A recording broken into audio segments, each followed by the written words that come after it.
respectfully request the Sangha great virtues for the sake of this assembly and all living beings.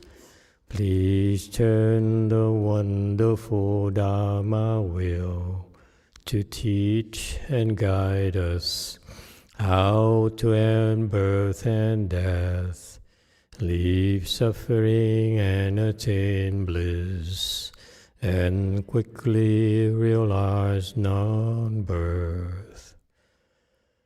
Cung thính đại đức tận tình, vì thứ pháp bồi cấp nhất thiết chúng sanh, thịnh chiến diệu pháp luân giáo đạo ngã mùng, như há liêu sanh thoát tư lý khổ đạc lạc, tất chứng vô sanh.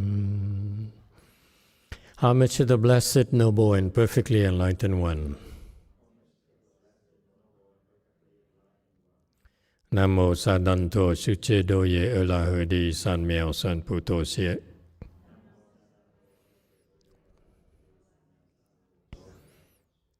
Nam mô Tát Tát Tha Tô Ya Đa Ya La Ha Đế Tam Miệu Tam Bồ Đà Toa.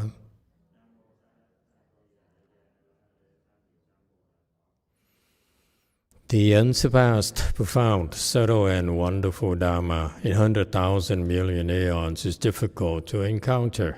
Now that I'm able to see and hear, I will receive and maintain it. I vow to fathom the thus come one is true and actual principles. Wu shang sheng sheng wei miao fa bai jian wan jie nan zao yu. 我今见闻得受持，愿解如来真实义。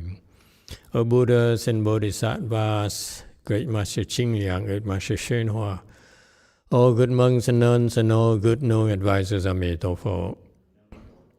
诸佛菩萨、精良大士、师父上人、各位出家人、各位善知识，弥陀佛。Chư Phật Bồ Tát, kính thưa Thanh Lương Đại sư Hòa Thượng Thiên Hóa, quý thầy cô và quý vị thiện tri thức A Di Đà Phật. Hello everyone, today is the last day of June, June 30th, 2024. We're here at DTT again to continue discussing the first chapter of the Avatamsaka Sutra. We are on slide 633. Thank you all for joining us. We are towards the end of the verses described by the celestial king rulers, world rulers of the third desire heaven, the Suyama heaven. And pretty soon we'll be going to the second desire heaven. All right? Verses say, the thus come one's true body is fundamentally non-dual, responding to beings according with their forms all over the world. 如来真身本无二，应物随行满世间。 Okay, 634, commentary. The Buddha's body, true body, is fundamentally non-dual. Okay, the true body refers to the Dharma body. The Dharma body is the true body, the real body of the Buddha. And this Dharma body here is free of marks. And this is something you want to memorize. That which is markless is also not without marks. Okay, and so this true body here is basically the Dharma realm. And responding to responding to beings according with their forms all over the world. Responding to beings, Buddhas respond to the beings that are ready to be saved.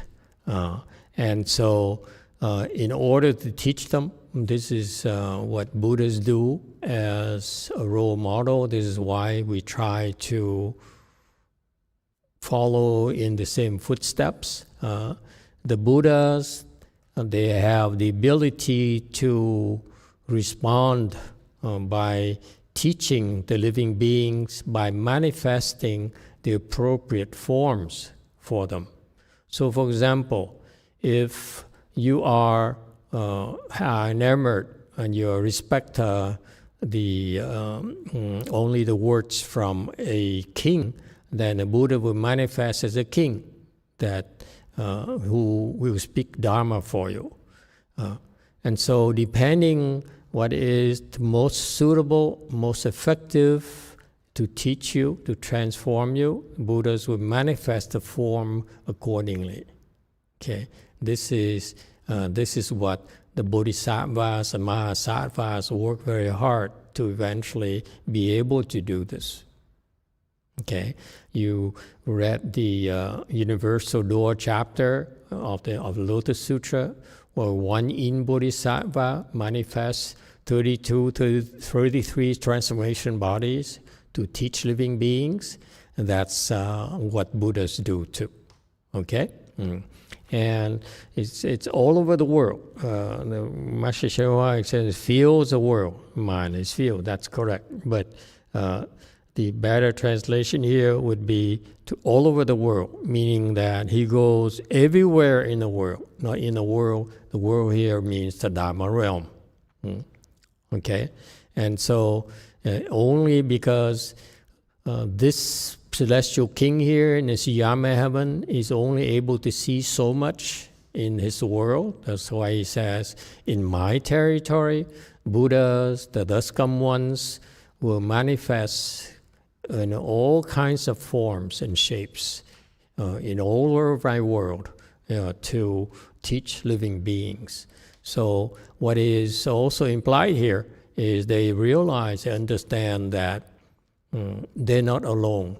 Buddhas are also assisting them, are also doing their work. Okay, so you see, in Buddhism we have a network of superior beings who are quietly doing the work, and we don't make a lot of noises. We simply do what needs to be done, without bragging about it, without asking for recognition. And once you do it, once they're done with their work, they just disappear. They don't ask for recognition. They can't care less you recognize them or not. And that's called total freedom. You're free from being recognized for your work. You're free from expecting people to be grateful for your help. Okay? So you've done some good deeds, and this is very Mahayana. Whatever good deeds you do, as soon as you're done, boom, you don't even remember. If you remember, you're petty. Okay? You're better than that. Okay? This is what Buddhas and Bodhisattvas do.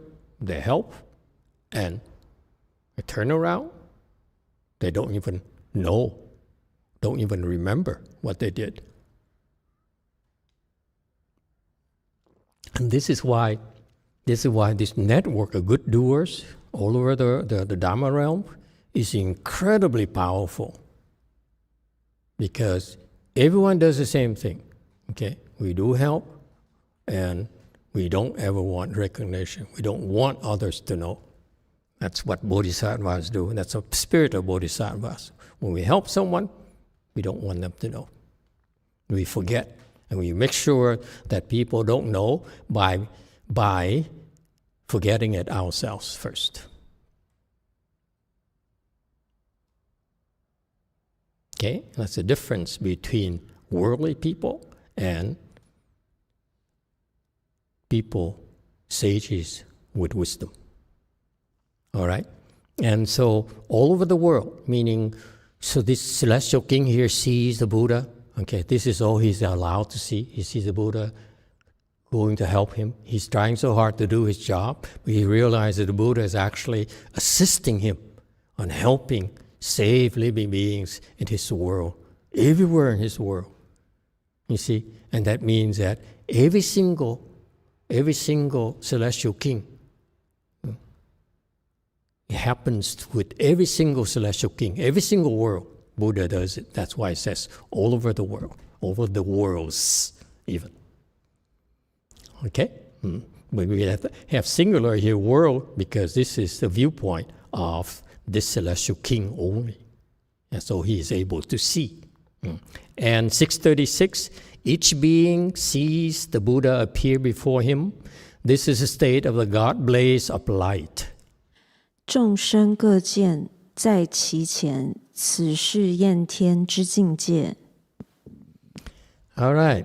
And in order to help living beings, each Buddha appears personally. Each living being has the impression that the Buddha is teaching him or her personally. Okay? This is how vain living beings are. They say, oh, really? He came just for me. Actually, he came for everyone. But you're so petty. You think you're special. But that's what it takes to save living being, you see? So each living being is so childish. Each living being sees the Buddha coming for him or herself only. And that's why he has to go all over the world. And this is a state of God blaze of light. That's why he's able to see. This is what the Buddha assisted him in order for him to see this. And it takes this kind of vision, okay, for him to be able to see the way of growth, okay? Otherwise, you tend to have a big head thinking you're special because you are the king of the world. You're a ruler of the world. So that's why it's this continued investment from the Buddhas and Bodhisattvas. They continue to help these world rulers, these Mahasattvas, expand their minds. Right? 638. If sense and being see the Buddha but once, they may surely purge themselves of all karmic obstacles. 若有众生一见佛，必使尽除诸业障。 Okay. 639.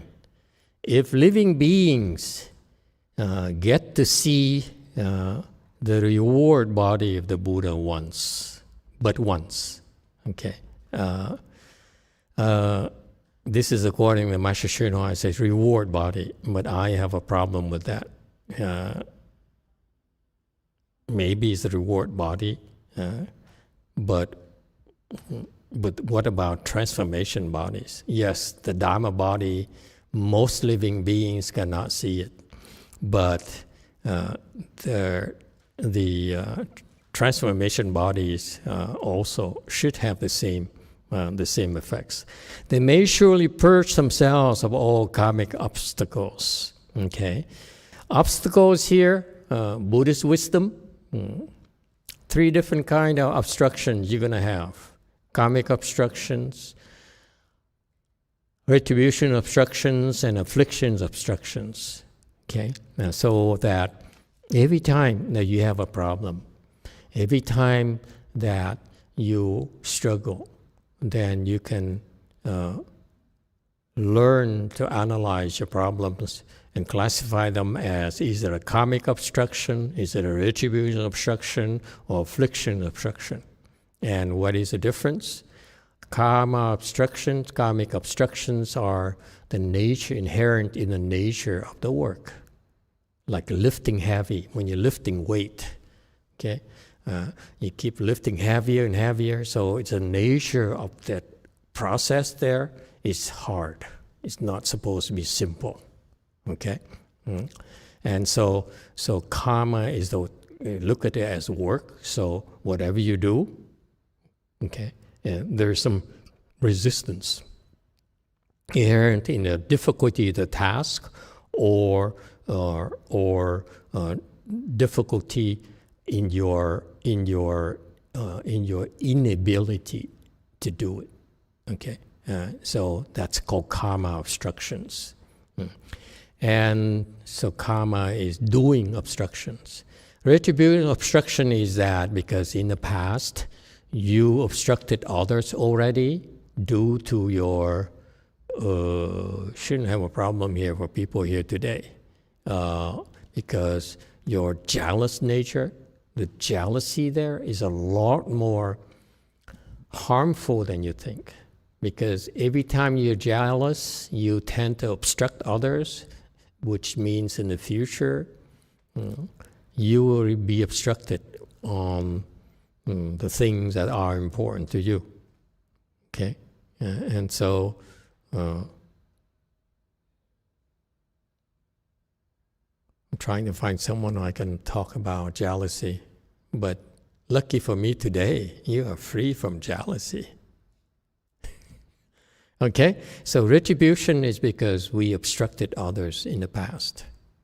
Okay? And so that's why now we are being obstructed ourselves. Big time. And afflictions. Afflictions are that you're fed up with it yourself. You said, I have enough of this, these difficulties. I feel bad. I don't feel good about this. And you quit.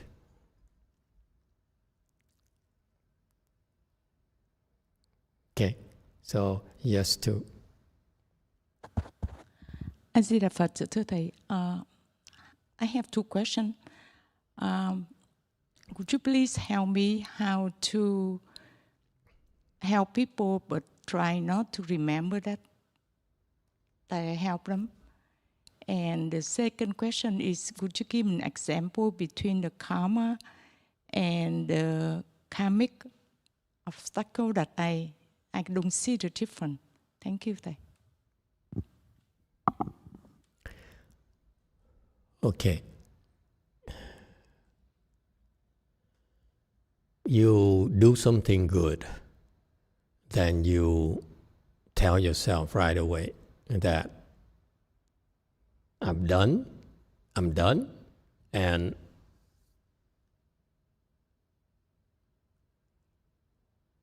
I'm done with this. There's no need to think about it. No need to brag about it. No need to count your beans. Today I did another good deed. You've done something, then you forget it. And the reason that most people cannot forget it is because they're petty. Okay? So, and that's natural. We all petty because we feel we don't have enough. Okay? So that's why you keep on giving, you keep on helping, you keep on more, give more and more, help more and more. Eventually, it becomes natural. You don't think anymore. That is like if you do the same thing, repetitive task, day in, day out, like your assembly line, okay? You do it and you don't think it's a big deal anymore. So it's the same thing. When you help others, you practice giving. You practice giving because that's what you do. Not because you have to think about it.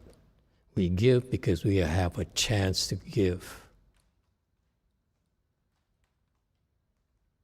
And if you would think like that, then it's no big deal anymore. And then if you feel you still feel it's a big deal, then you should be ashamed of yourself. You're so petty. You remember because you think you're special. Okay? You don't remember because you're better than special. You're superior. That's why you forget it. Okay? Petty people, they not only do they remember themselves, but they do things to remind people that those people owe them. That's pettiness, okay? It's because they're poor. They're piss poor. That's why you still remember. If you keep on doing it long enough, and every time you remember, then you scold yourself. And you repent. You say, this is beneath me. Okay? And this will help you increase more blessings until one day your blessing is so much that you help people, and it's like you're a billionaire, you give away $1,000, it's nothing. Still, people remember because they're poor. Because their heart, their mind, they still think about it. You give it your heart, and then you don't think about it anymore.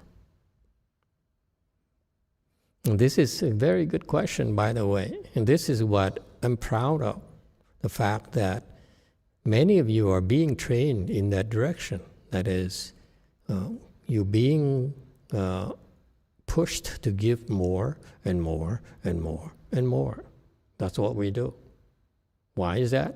Because basically, living beings are stingy. They are greedy. They want more and more. That's why we give more and more. And finally, one thing that's going to help you is the mindset. The mindset is not to try to gain, to make gains.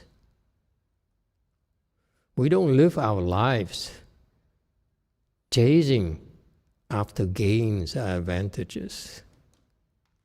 That's worldly. That's pettiness. Okay? We live our lives to yield the good things to others. So I have a rule of thumb. If I take something and that benefits me more than the others, than the donor, then I'm in trouble.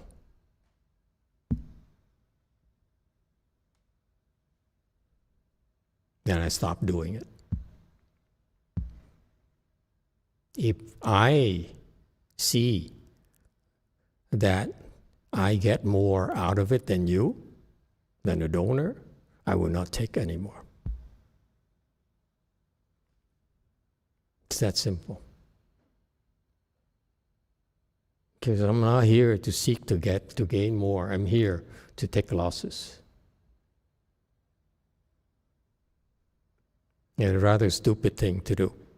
But then I don't worry about, does she remember that I did her a favor? I can't care less. And this is why this is a requirement for you to be able to understand the Pure Land Dharma door.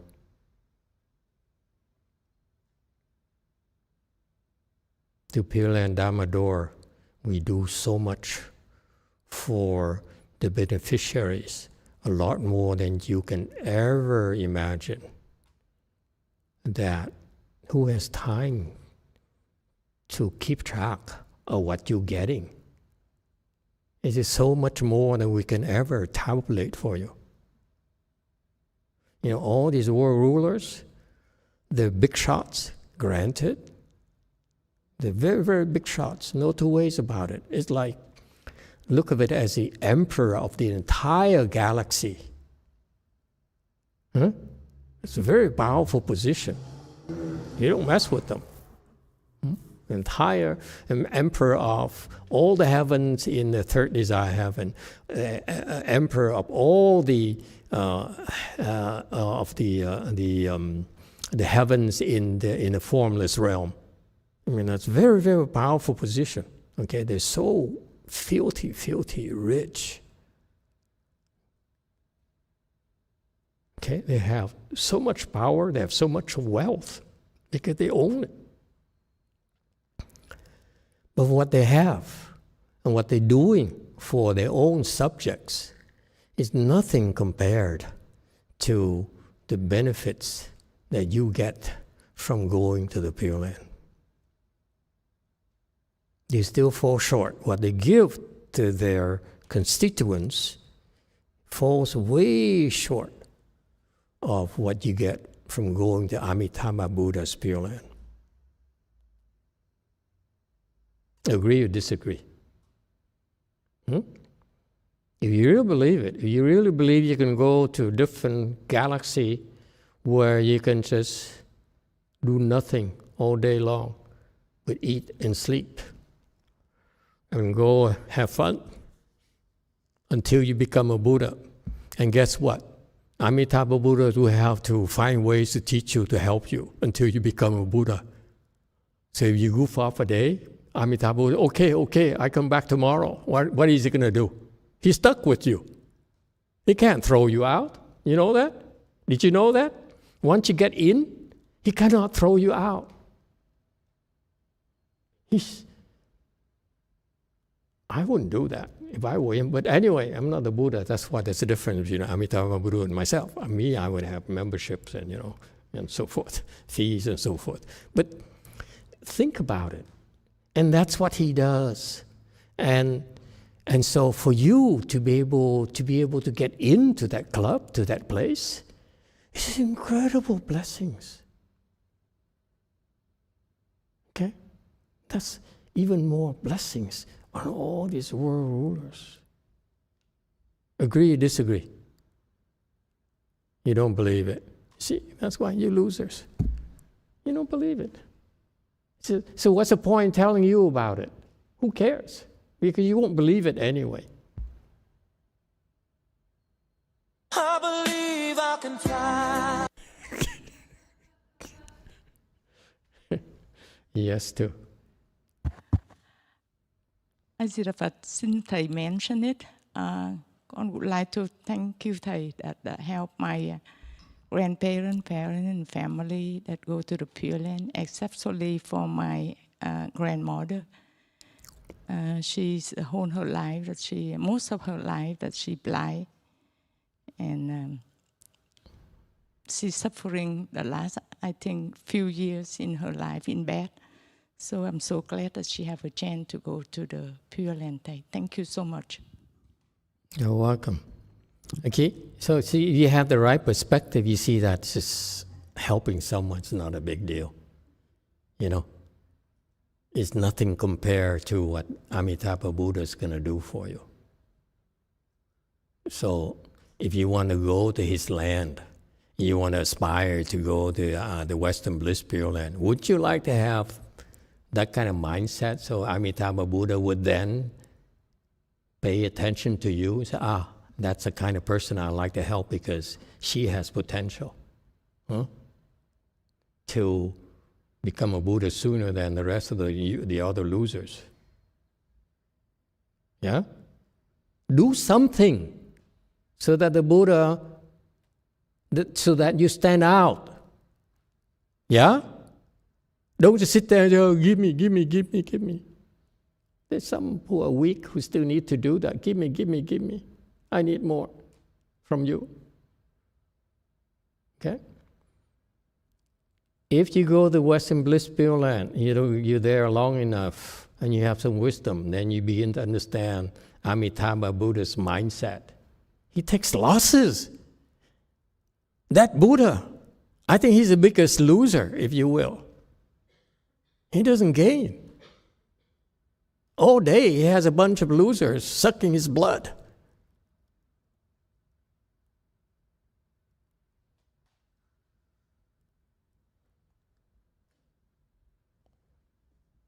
Yes, you too. It's the second question. Would you please give an example between the retribution and the karmic objection? Thank you. Karma is what you do. As I gave an example, karma obstruction is that I'm trying to lift the weight here. Something heavy, okay? And therefore, it's very difficult for me to do because it's very difficult. The task is not easy. The work is hard. So the difficulty of the work is an obstruction itself. That's all it means. Because it is easy, then it's no big deal. No obstruction to talk of. The obstruction comes because of the high degree of difficulties. Okay? And the retribution is totally different. Retribution is because in the past, you obstructed her. So that now, not just her, but many, many others, because that's your nature. You're jealous nature, you're jealous of her, everyone else. So then you do things out of jealousy to obstruct them. So now your turn to sit and meditate. The others now have a chance to obstruct you, to pay as payback. That's all. Is that clear? Okay, YouTube question.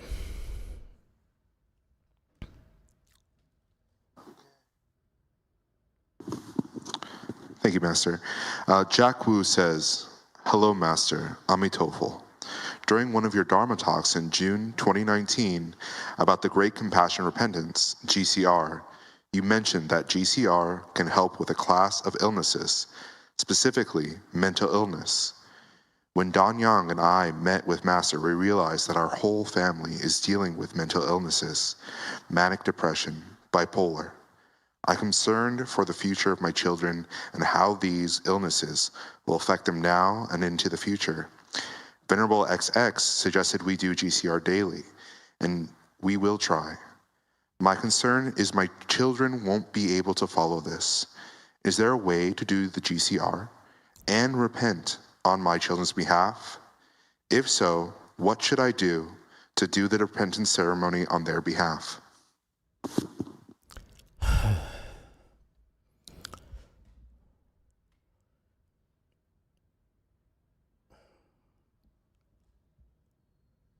You're not the only family that has issues like this. Okay. And I will answer in general for you.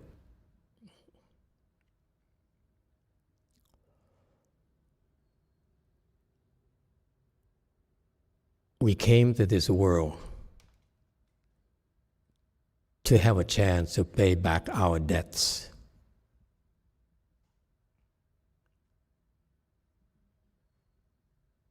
Our karmic debts. And therefore, the nature of our existence is that it's a lot of difficulties, a lot of suffering. That's why it's called the Saha world, is able to endure. Sanskrit for able to endure, kanran, okay?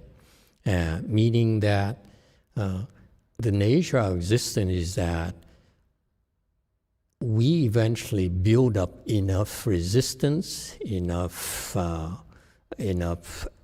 power to be able to endure the difficulties and the heartaches.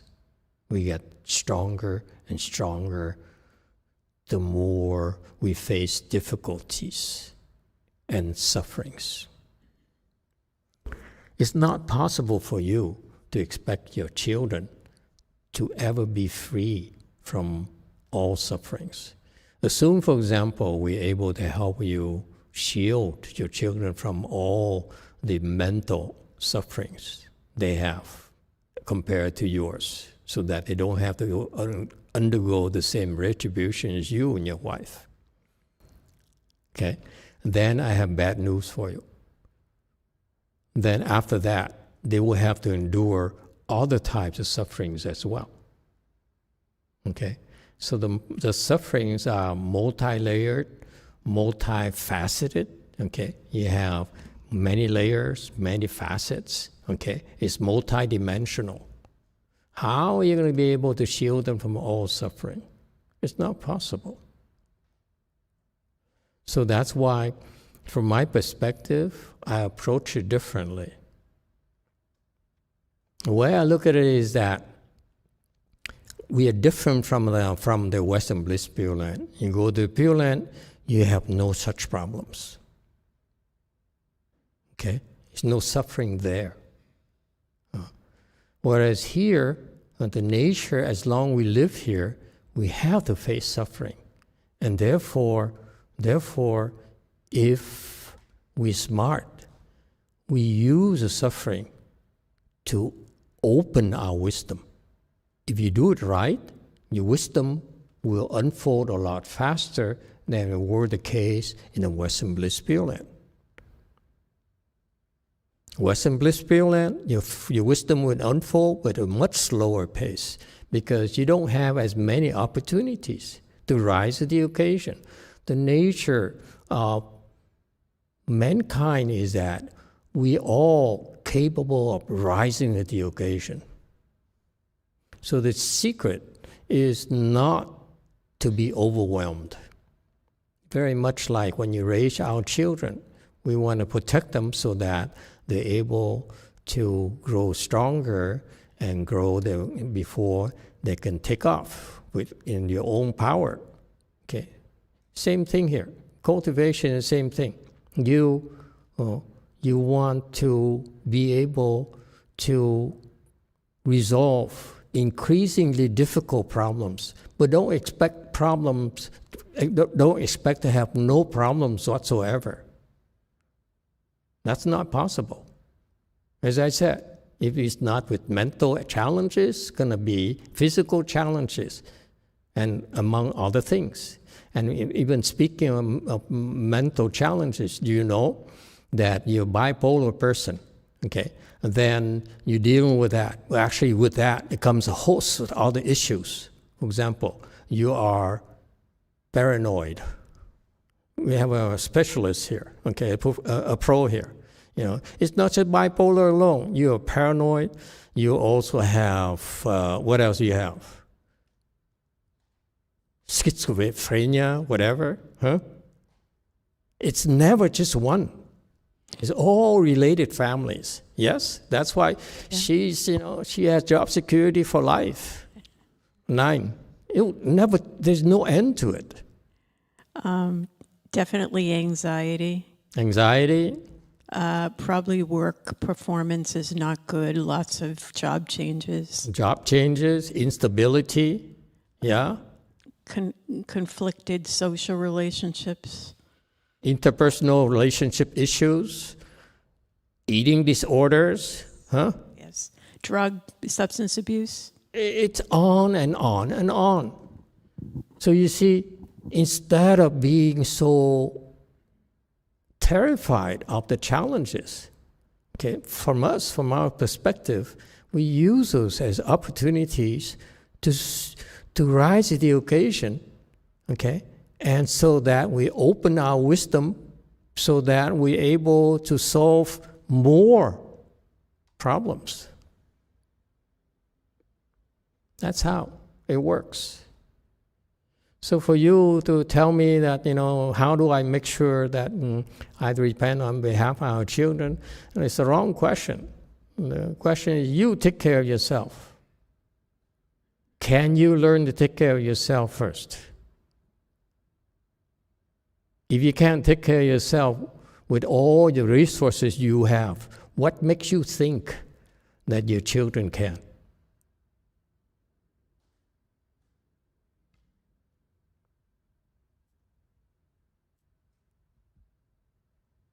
Okay?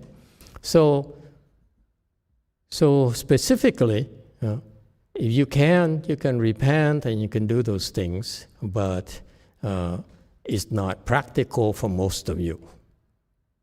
Okay? So meaning ultimately, you have to live with it. You have to live with a certain amount of suffering, a certain amount of discomfort, which will remind you there is the reality of our existence is suffering. Okay? You cannot avoid it. So you make sure your life is more balanced. If you only pursue worldly things and choose to ignore the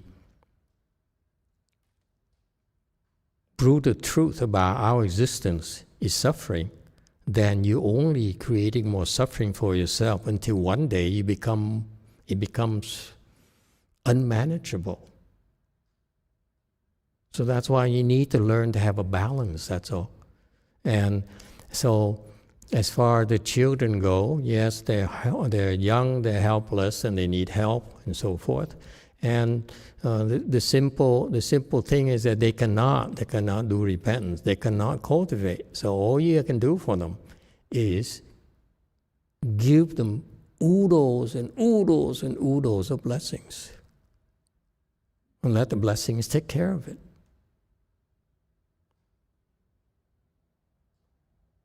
Honestly, myself, you cannot imagine the kind of suffering I had to endure. And the reason I survived, because my own teacher deserted me and left me, threw me to the wolves. And his descendants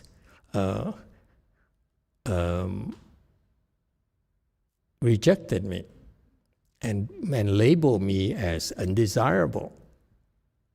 So I had no place to stand in his world, in their worlds, in his descendants' world. And the Vietnamese people rejected me because I followed a Chinese teacher. And they said, "You are a traitor." I go to the Chinese, and he would say, "You're not Chinese. You're a bloodsucker. Get out of here." So I have no place to stand, nowhere to go. And the reason I survived is because of my blessings. If it weren't for my blessings, I'd be back to my corporate life and my worldly life, and I wouldn't have a chance to be here with you.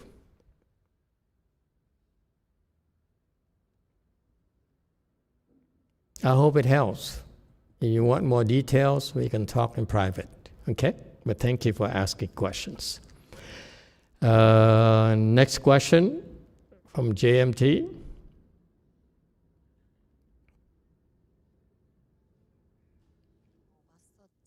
질문이 있습니다.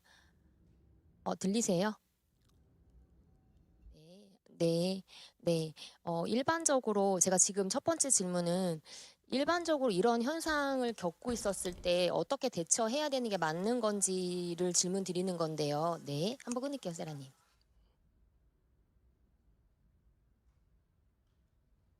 이어서.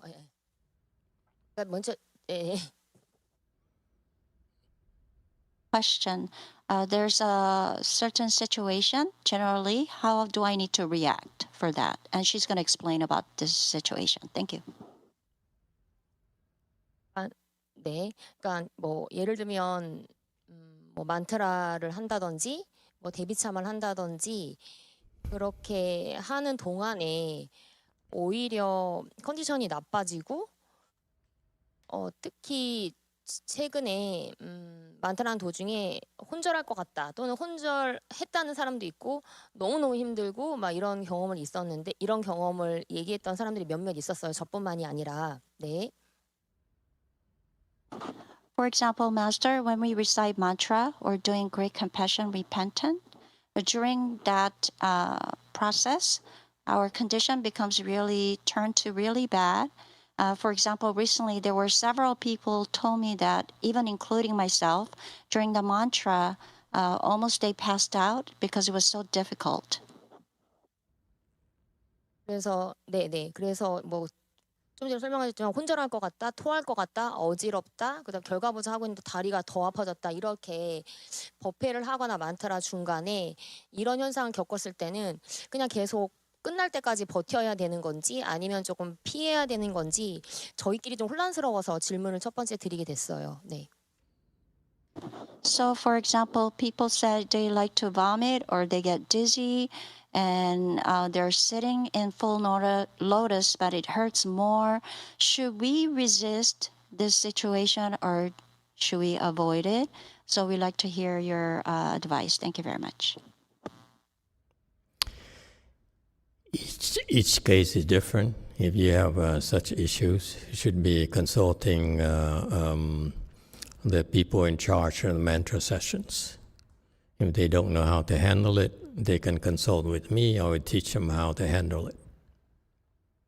but nothing to worry about. That's normal. That's called obstructions, obstacles.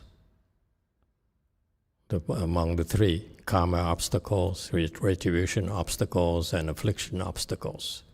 As long as you don't quit with your affliction obstacles, then you learn how to deal with retribution obstacles and karma obstacles.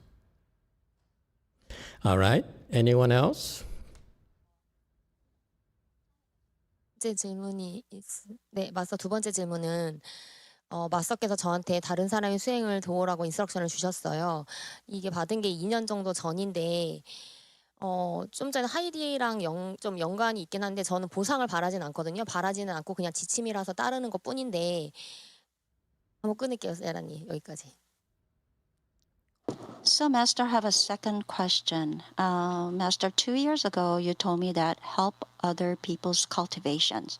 So kind of similar to the Heidi's situation, but I really don't want any reward when I help other people, and she will continue.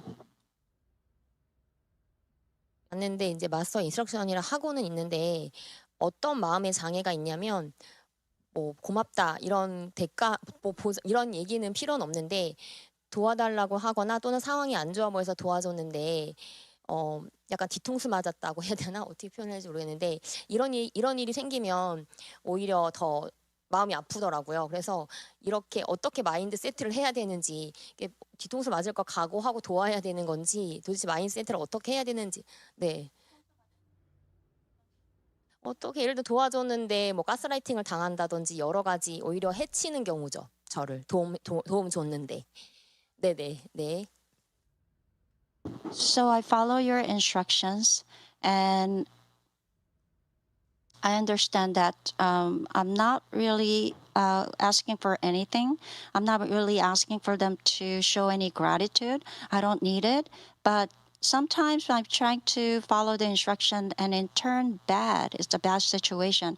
When they're really in a dire situation, so I help them. But I felt like it turned around, and then they gaslighting me or they hurt me instead. So what do I need to do in this situation? Thank you. Stop helping them.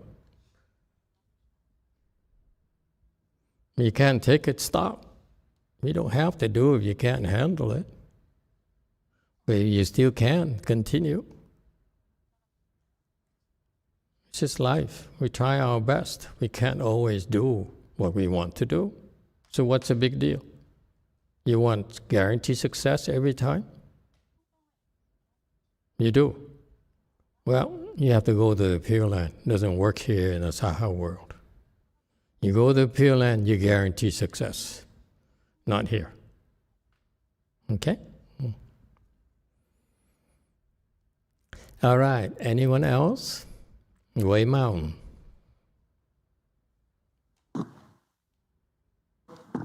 Amitabha Master, I have at least 3 questions. Number 1. Yes, you're depressed. Okay. Number 1, why do we need to classify these 3 kinds of obstructions? Number 2, how does it help us?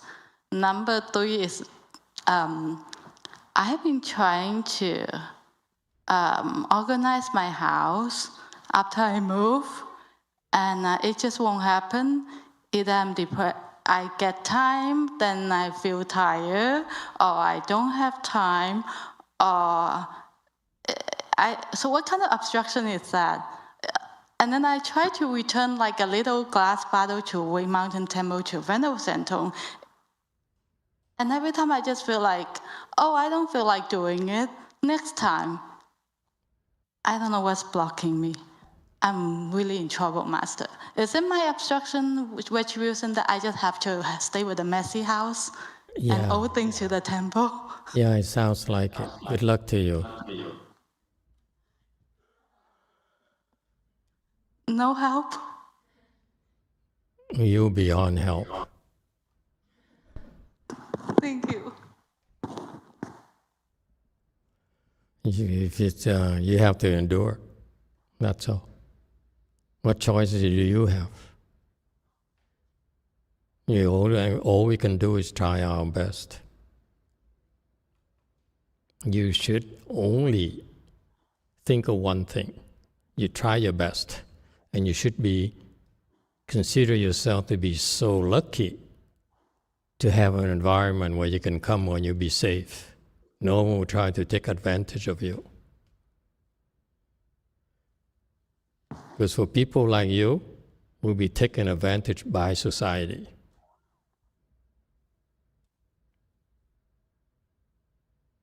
Okay? So you should feel you have blessings, that you're able to come to a place like this where no one will try to take advantage of you, try to help you as much as we can. And eventually you should go to the Pure Land. That's the only thing that matters to you. Only Amitabha Buddha can help you. But until that happens, you have to suffer in no other ways. Okay? That's why you're here. You're here to suffer. It sounds brutal, but that's life. I'm telling you that now, but worldly people, they're suffering, they don't even dare look at their suffering. They run away from it. They drink, they smoke, they use drugs, they distract themselves so that they don't have to face their intrinsic suffering. At least you have a fighting chance. At least you know that you have a chance to have a good end to all of this. For most others, they won't have a good ends at all. So what do you want? Would you rather suffer now until your life comes to an end and you have a good end? Or you rather have comfortable and enjoy the smaller successes, and then in the end you will fall and you will continue to suffer a lot longer? There's always a trade-off. That's how you should look at it. You try your best, that's all you have. Okay? Thank you, Master. I do appreciate having a place for me to cultivate and a chance to help myself and other people. Thank you very much, Master. No, thank you for coming, for choosing us. Anyone else?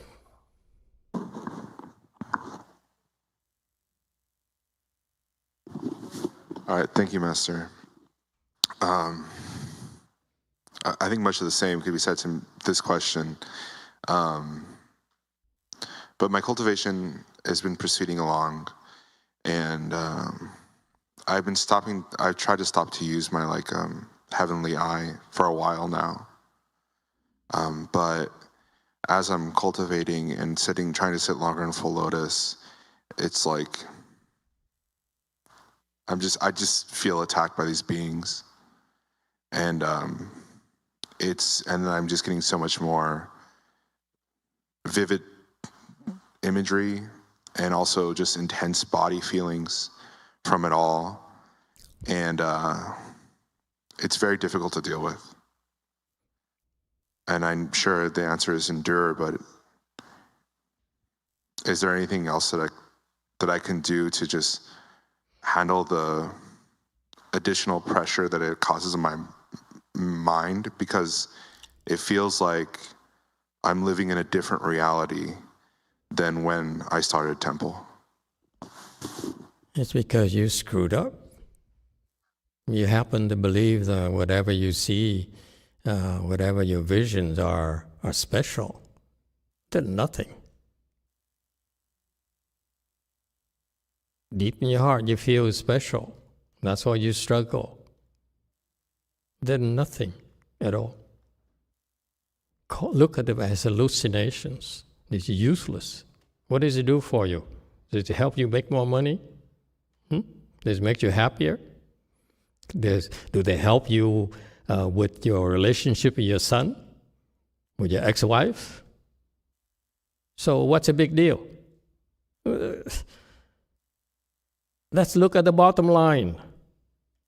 Whatever you see, what does it do for you? Can you see how much IBM stock's going to be in 3 months? Huh? That's what you be useful. So all these things, it's garbage. So what's the big deal? Why are you so attached to it? Because you were screwed up. Where you came from, you make big deals out of these hallucinations. I call it hallucination because they're useless. You should take things in a proper perspective. They're useless.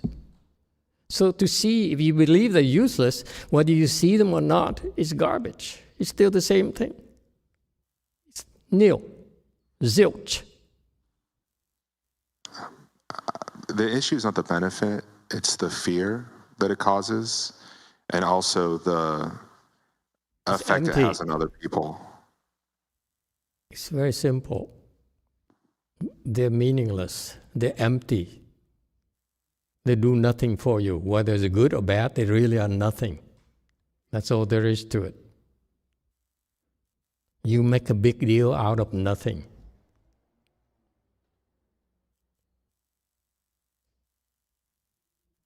Because you followed, your non-Buddhist thing for too long, and you guys take it too seriously. It's garbage. The way you guys go about it is that eventually it will bring you to a point where you can't handle it. Like you are describing right now, is you will get the breaking point where you're no longer able to handle the weight of such hallucinations. Okay? And it's because you lack the proper foundation. It's the wrong approach. It's garbage. Throw it out. It's that simple. If it's a good thing, keep it. If it's not a good thing, dump it. What's so difficult about it? Is it common sense? It's no good for you, then throw it out. We all have to do that. Not just you. I have to dump a lot of garbage myself.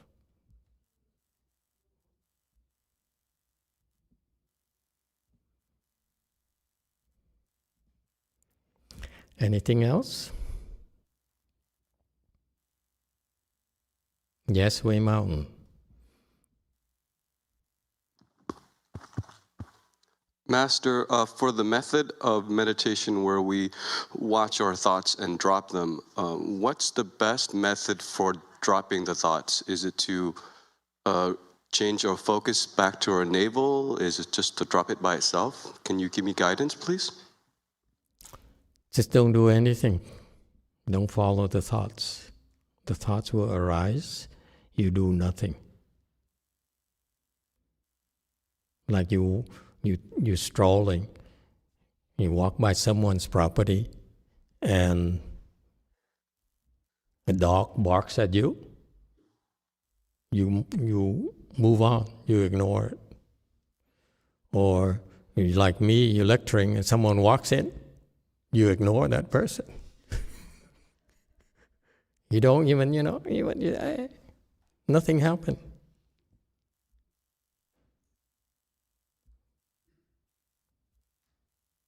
What's there to understand? Just drop it. Don't do anything.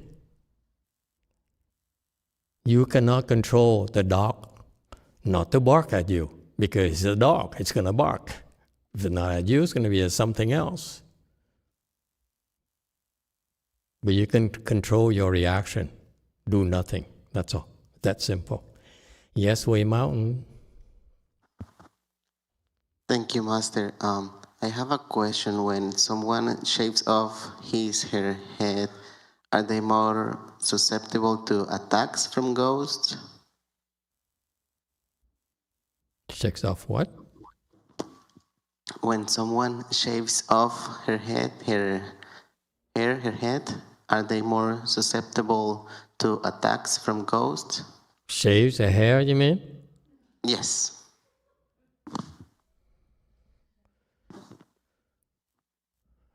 I don't know. Is there any difference? Does it matter? Why do you want to know? You think him going bald? No, Master, not yet. But it's because it's been more frequently that I've had some dreams, very, very, very vivid dreams. And last night I had a dream that there were like a couple ghosts at home, and they were kind of laughing at me.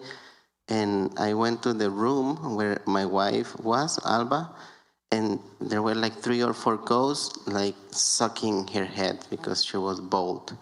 So I started reciting the Shurangama mantra and they went away.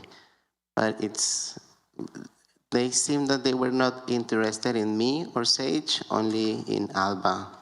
We say,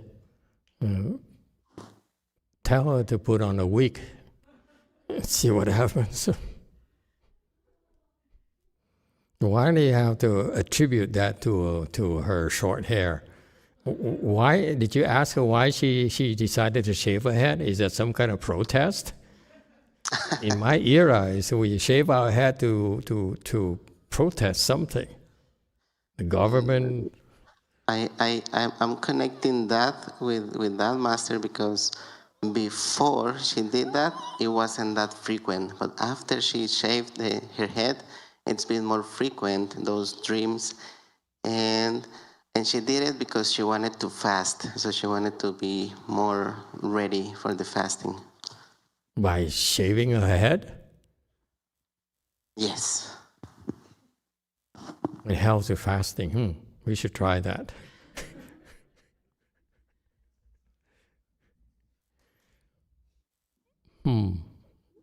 Thank you for pointing it out to me. We should turn it.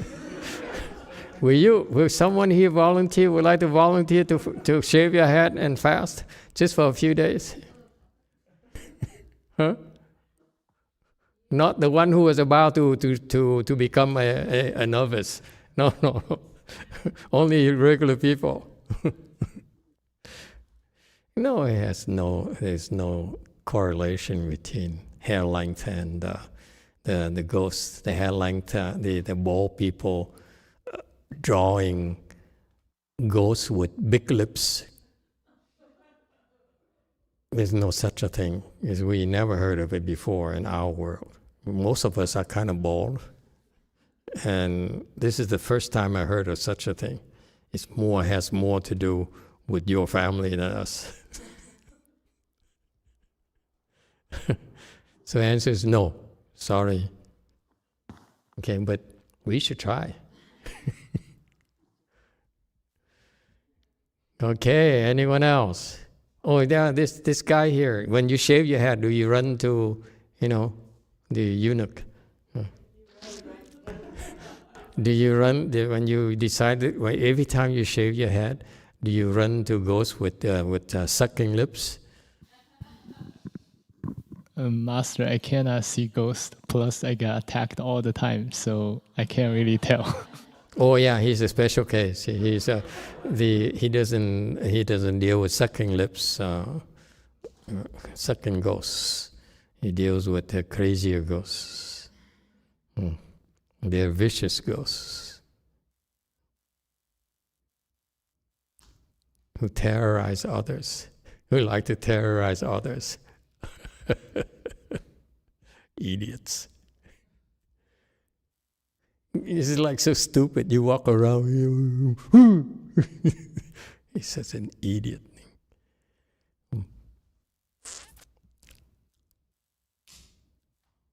With different strokes for different folks. That's what they like to do. Let them do it until they find someone stronger than them.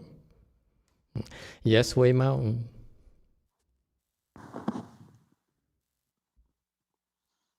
Mitofo Master, the reason that I shave my head is because I feel light and less thinking. It's not because what Diego said. See, there's a more plausible reason. I don't know, I started... So shaving your head reduces thinking?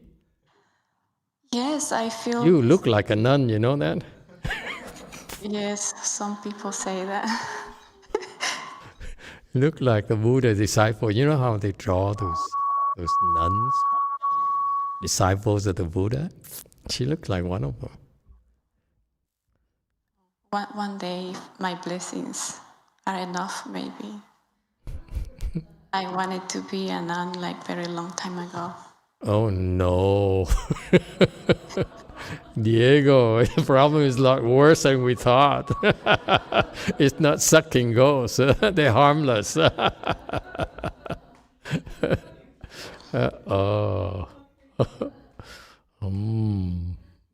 Yeah, you have a question, sorry. No, I just wanted to say that the reason that I shaved my head, and of course, just say thanks and for opening this space for us and just to feel free from all the afflictions. I'm just curious, did you consult with Diego or you just decided to cut your hair like that? No, I just did it. Just did it. Great communications. Yeah. We are not. No wonder he's worried. He's a lot more worried than he sounds. Because we're not together since Sage was born. We're more like roommates. I decide what I want to do. And I'm grateful for his support and all the help that he does for the family. Then have you been given the sleep mantra? No. Okay, and try the sleep mantra. It will give you more protection. Yeah, and I wanted to. So when that goes with the big lips suck on your head, what happens? How does it feel? At Diego saw them, I wasn't awake to see it. But when Sage sleep with me all the time, I cannot sleep because I see like ghosts coming to get her, and I just reside all night long. So I don't know. Sleep They don't let mantras. me sleep. Try the sleep mantras, gonna help. Okay? Good luck to you. Yeah. Thank you, Master. Yeah. Way Mountain. Oh, Master, I just want to testify. The thing is, I also shave my hair, but then it's because I'm a cheapskate. Back then, cutting hair is like $13, and then she raises to $15, and then $17 within 3 months. So I stopped, and then I just shave my own head, and it doesn't cause any problem. Okay, so see, so it has nothing to do with hair length. There you go. All right, going back to slide 639. I'm running out of time here, and so the verses here say that if they see the Buddha but only once, they will surely purge themselves of all karmic obstacles. It doesn't sound like it does, and Master Shinhua's explanation I happen to disagree with.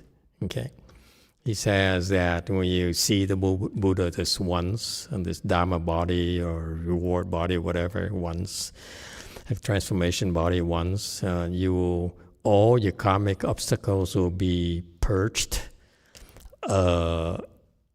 I don't think it's true. Okay, it sounds like permanent, but actually they will be purged once, but then they'll come back.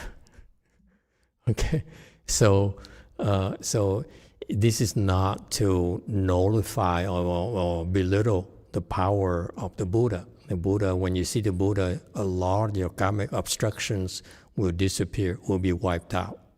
Especially if he wants to, he can help you wipe them out. Okay. However,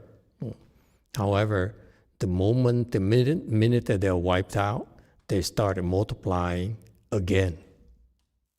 Okay, and therefore don't look at this as a cheap way out where you look for the Buddha and expect the Buddha to do everything for you and then it's done and over with. It doesn't work like that. This is the reminder that it's worthwhile for you to make the effort to go see a Buddha, bow to the Buddha, and so forth. And if the Buddha is not alive, then you can go to a temple and bow to the Buddha images and so forth. And when you do that, a lot of your karmic obstacles will be removed. It's a fact. But don't expect it to be like one and done forever. Okay? That's not what it's meant to say. Okay? And furthermore, as I was telling a caller earlier, I happen to believe that we should take advantage of the obstacles, the obstructions, because the more we have, the faster we can improve, the higher we can rise. So this is how we train our people. The reason that you have been improving so quickly is because, number one, you have a lot of blessings. You have the opportunity to plant a lot of blessings, okay? And we all are together trying to do more good for society, to help others. And we want to do more and more and more and more. We don't ever say, this is enough for us. Okay? That's why that's the base. We increase our blessings. We keep on giving more and more and more and more.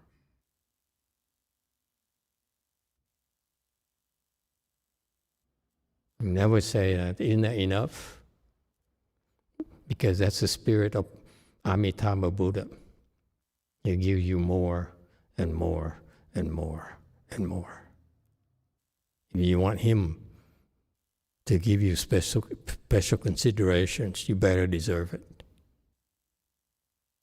Okay? And number two is that we take advantage of the karmic obstacles to improve faster. We improve because there's a need to, not because of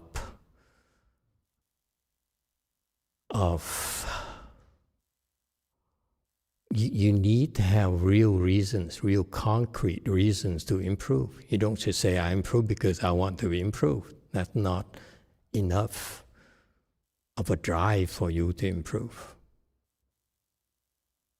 So that's why I personally welcome karmic obstacles.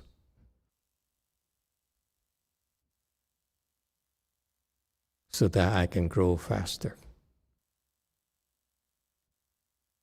And that's the nature, the help from the Buddhas and the Bodhisattvas. Believe it or not, it may seem like impossible, unbearable for you.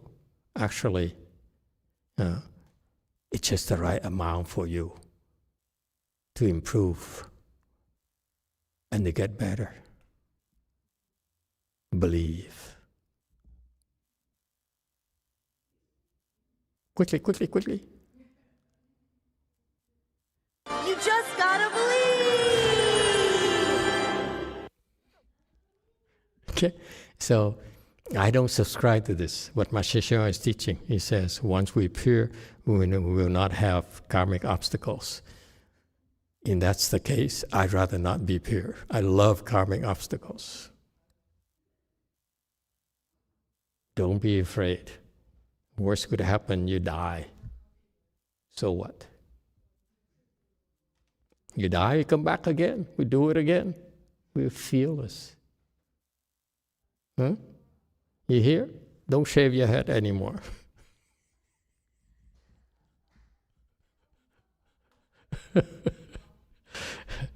Okay?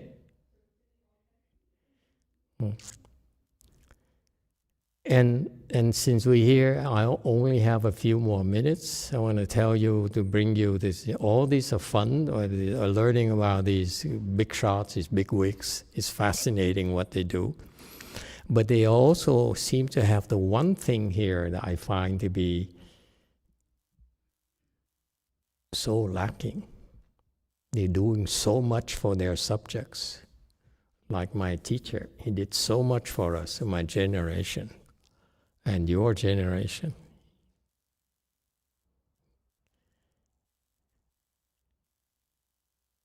And a lot of his disciples made humongous sacrifices for him.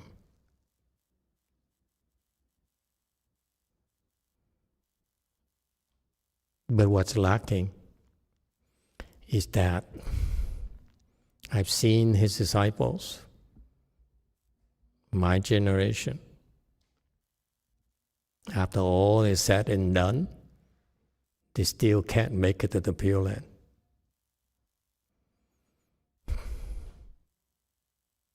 I have a problem with that. The Dharma is not complete. If you're helping these celestial world rulers, they do so much, but they're in no position to tell their people, their subjects, to go to the Pure Land. Isn't that amazing? And that, to me, is the ultimate help. If you can cultivate, you become enlightened, you are able to take care of yourself. But what about the ones that you love and you care for? They can't take care of themselves. What can we do for them? Remember, we're doing this not for ourselves alone. So it's lacking. The Dharma is lacking. They don't have the big picture in mind. So I'm telling you this because I'm hoping that in time, more and more of you will be able to flex your chan muscles, show your strength. If the sucking ghost comes, you kick his butt and say, "How dare you come here uninvited?" And you can't. There are plenty of us who will back you up. Okay? So I want you to know that you're not in this by yourself. There are a lot of people, okay, who believe in the same cause as you. It's not about Dharma propagation. I don't care for Dharma propagation. Okay, it's none of my business, and not my interest. My interest is to help more and more people through whatever means. If it's a Dharma propagation, so be it, but it's not the central case. Okay? I care for the people I see. That's all I know. Okay? Dharma propagation is too abstract for me.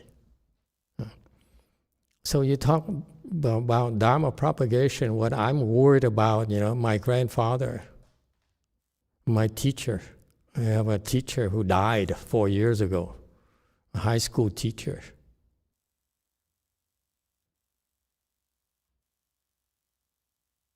Another high school teacher who died last year. Those are the people who cared for me, who did, who helped me in their ways. And so to me, the least I could do is help them back, no? And the best way for us that we know of to help them back is help them go to the Pure Land. It's that simple. Then we don't have to worry about them anymore.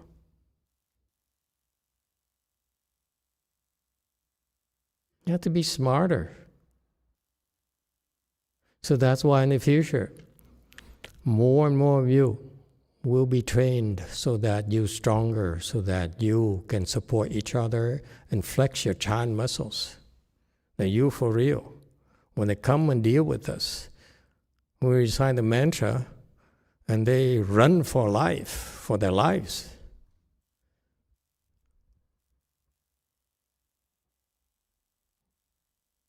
So use them as motivation for us to get stronger and stronger. So that you guys are for real. This is what people need to see from you. That you for real. You really want to help them, and you're able to help them. Depression comes, kick them. Beat them up. If they don't listen to reason, okay? We're reasonable. We try to solve problems. They are not willing to work with us, then they have to deal with us.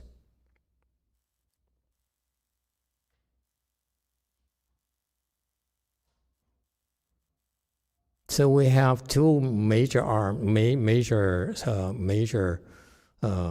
fronts. One is Chan, where you will meddle because you're allowed to, and you will help. Okay? It's a lot of hassle, let me tell you, day and night, non-stop. And on the other hand, then we can help the people who cannot practice like you. Go to the Pure Land.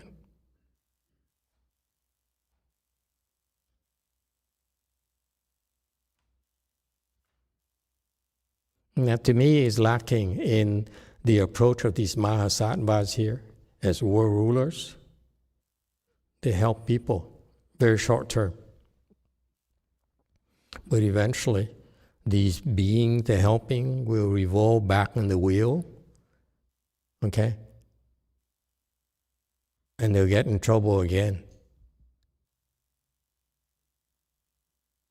Very much like my teacher, Master Shenhua. He helped so many of us. They're still lacking as I see his old disciples. They don't have the comfort of knowing that after all this madness, after all this suffering, okay, they will have a good end. They will meet the Amitabha Buddha. Wouldn't that be nice? We don't have to save the whole world. We can't.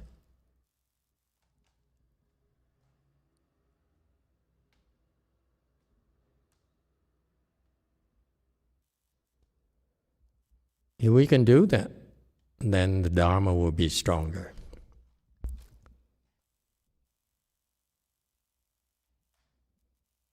I want concrete things, folks.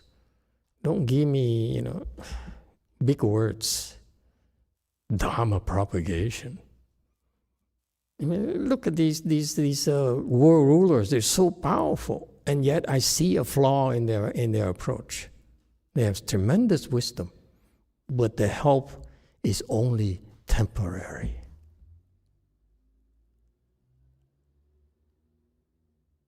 No way here do they have a process where they can help people become enlightened.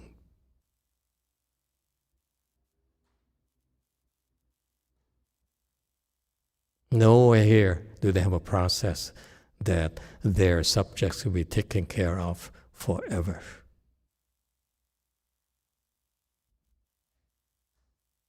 Okay? So work hard. You only have another week left, 6 days left, and give it your all, because the harder you work, the more chances you have to make progress, and the more you can help. More of a difference you can make to the world and to your family. As I said today at lunch, I talked to a few people. I noticed they've been making progress. It's wonderful.